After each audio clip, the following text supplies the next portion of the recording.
أعوذ بالله من الشيطان الرجيم. بسم الله الرحمن الرحيم. هل أتى على الإنسان حين من الدهر لم يكن شيئا مذكورا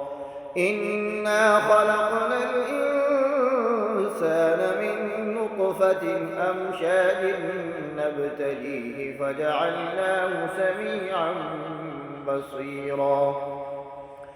إنا هديناه السبيل إما شاكرا وإما كفورا إنا أعتدنا للكافرين سلاسل وأغلالا وسعيرا